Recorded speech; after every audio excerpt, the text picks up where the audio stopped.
भतीजा तोर माहियो जिंदाबाद, तोर मौसियो जिंदाबाद। Uncle don't touch my mother. अरे हट हट हट, तोरा माई के लगावे दे। अरे हे खेसारी भैया यार ई काम तू बहुत गलत करत तारू। ई कमवा हमरो ना अच्छा लागेला। एगो तो लइका के तू माई के छुआ तारू, चाहे रंग लगाओ तारू, कुछो करत तारा यार, कुछो करत तारा ओकरा माई के, तो ओकरा बुरा लागबे करी। ओकरा जब बुरा लगता उ तोरा के मना करता तो तू ओकरा के का कहत तारू कि अरे हट हट लगावे दे तोरा माई के। यार तू कसम से कहत नहीं उ लइकावा के एक बार हई आंख देख, जैसे ही लइकावा खिसियाता ना, कसम से कहत नहीं उ लइकावा के तइका छोट उम्र बा, तइका कम उम्र बा, कसम से कहत नहीं तइका और लम्हा रहत ना तो वही जे पटक के ना तोहर मार ले तो तू कहता यार कि कोनो लइका से भेंट भइल बा यार। ओकरा बात तो तू होली के कोनो गाने ना निकालते यार। बम डिगी डिगी बम बम। तो हे मेरे भाई लोग, मेरा नाम अल्ताफ, स्वागत है आप लोगों का फिर से हमारे इस चैनल में जिसका नाम है बिहारी एक्टर। तो आज इस वीडियो में हम करने वाले भोजपुरी गानों का रोस्ट जो कि है खेसारी लाल का। तो भाई लोग ये वीडियो शुरू करने से पहले मैं आप लोगों को एक डिस्क्लेमर देना चाहता हूँ कि ये वीडियो सिर्फ मजाक और इंटरटेनमेंट पर्पज के लिए बनाया जाता है। और वीडियो शुरू करने से पहले खेसारी भैया के फैन से हाथ जोड़कर विनती है कि ये वीडियो सिर्फ मजाक और इंटरटेनमेंट पर्पज के लिए बनाया जाता है। भाई लोग कोई भी आदमी इसको दिल पर ना ले, हंसी मजाक में ले और हंस के हंसा के यार भूल जाए। और इसमें कोई भी गाला गलौज करने की ज़रूरत नहीं है, बस आप लोगों को हंसने और हंसाने के लिए बनाया जाता है। ये वीडियो सिर्फ मजाक पर्पज इंटरटेनमेंट पर्पज के लिए बनाया जाता है, ना कि मैं खेसारी भैया से हेट करता हूँ। ऐसे भी मैं भी यार खेसारी भैया का बहुत बड़ा फैन हूँ, लेकिन यार मजाक के लिए, हंसी मजाक के लिए थोड़ा बहुत तो यार बनता ही है यार। तो चलिए शुरू करते हैं आज का वीडियो। बाबू तू घर में जोता, भीतर जाइबे काफे। अरे हे खेसारी भैया तू हमरा के एगो बात बताओ। तू तो कहला कि यार हम गलत गाना ना गाइले, लेकिन ई का है यार, एगो लड़का के तू माई के छेड़ा तारा, रंग लगाओ तारा, और उ लड़का खिसियाता और तोरा के मना करता, रोकता, तो ओकरा के तू का कहता कि भीतर जइबे का फेर? तो एकर मतलब का भइल यार? इतना बड़ के छोट लड़का के तू का कहता कि भीतर जइबे का फेर? मान ले यार, समझ ले यार, आप लोग समझे यार कि कितना बड़ के बात है यार। एगो तो तू ओकरा माई के छेड़ा तारा, रंग लगावे के कहता, एगो लड़का जब टोका था तो तू ओकरा के कहता रहा कि भीतर जइबे का फेर? ई गंदा वर्ड ना आता का है यार?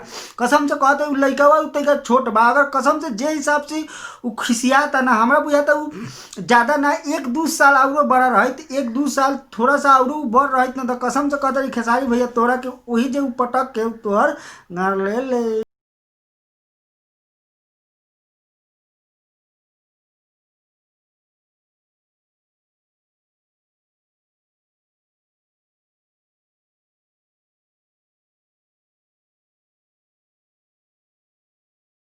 अरे हे खेसारी भैया, मान लेली कि तोहर भौजी है गाने में सही यार, लेकिन उ तोरा से ओकरा रंग लगावे के नाता बा, रिश्ता बा, तू ओकरा के रंग लगा सकत रू, तो ओकरा बच्चा बा ओकरा सामने मत लगाओ यार। उतना लमहर बच्चा हो गई बा, अगर तोरा रिश्ते बा रंग लगावे के तो ओकरा के अकेले में ले जा, घर बंद करके तोरा तनी मनी गाल उल पर रंग लगा दे यार। जोबने में लगावे के है तो मिस उस दा, लेकिन ओकरा लइका के सामने यार मिसे के का जरूरी है यार? एगो हमरा के बात बताओ, कसम से कहता नहीं उ लइकावा के हम तो कहते यार वैसने कोनो आदमी वीडियो देख के केहू के माई के लगावे जाए तो हम कहते रही तू के छोटे लड़का रहे। हमनी के बिहार में, हमनी के गांव में अगर वैसने कोनो ओकरा माई के लड़कवा के सामने छेड़ दिने तो कसम से कहता नहीं वही जे सरवा ओकरा गाड़ मार ली लड़कवा, कितनो बड़ आदमी रहे ओकर पटक के वही जे ले ली यार। तू तो फिर भी यार स्टार बारह समझल करा, तोहरा से बहुत लोग यार सीखे ले।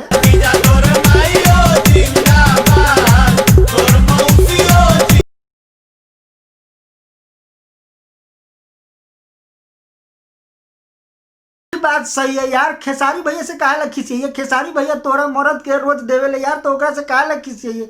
और उ ठहरले इतना बड़ के स्टार, उनकरा के रोज देवेले तो ओकरा से उ काहे खिसिए नहीं यार?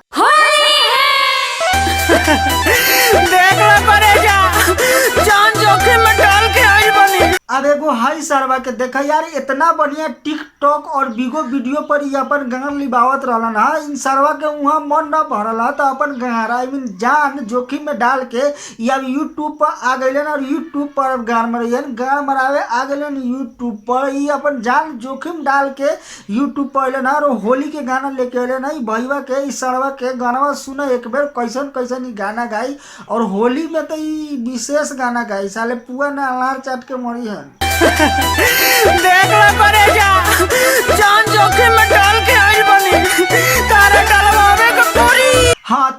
इतना जान जोखिम में डाल के आइए गए बारा ताव खुलल बा चाटला हमार लाड़वा चाटला साला चटबा आवा ना हमार लाड़वा चाटला चटा दो तनी होली में जइबू पिया के घरवा फेरी कबले तू आइबू नई हरवा नहीं रोई बे देख ले बुआ खा के मर जा ना यार पुआ खा के ना मरे है ना आवा हमार लाड़ चाट लिए 2 मिनट में मर जाइए पुआ खा के मरिए ना तो 2-4 दिन लागी कम से कम छटपटा के मरवा हमरा लगे आवा हमार लाड़ चाट लो 2 से 4 मिनट में यार मर जाइबा खत्म हो जाइबा ऐसे भी ये घड़ी कोरोना वायरस फैलते बा होली में जइबू पिया के घरवा फेरी कबले तू आइबू नई हरवा अब सही है संगे रोज पलंग हिली अब की भयावा डालवा लो फिर डाले के न मिली अब की भयावा डालवा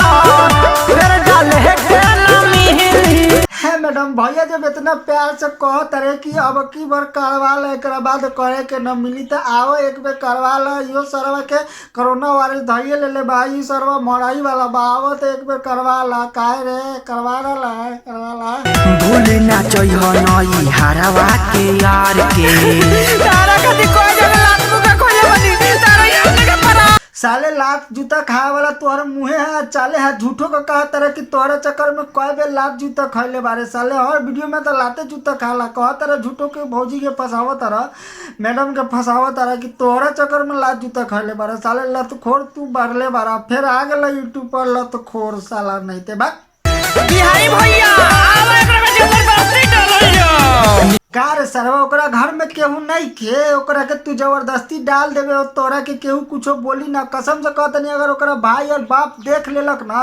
तो वही जे तोहर पटक के साले दोनों टांग के बीच में आई मीन पिछुआरा में गाड़ में साले बड़का को कोदारी के बेट ना धसा दिलस तो हमारो नाम बदल दे बम डिगी डिगी बम बम। आज की वीडियो यहीं पे समाप्त करता नहीं। आई होप कि वीडियो आप लोग के पसंद आ गए होगी। वीडियो पसंद आए हो तो वीडियो के लाइक करन, हमारे चैनल के सब्सक्राइब करके 2-4 आदमी तक शेयर कर दें। थैंक यू, धन्यवाद, बाय बाय।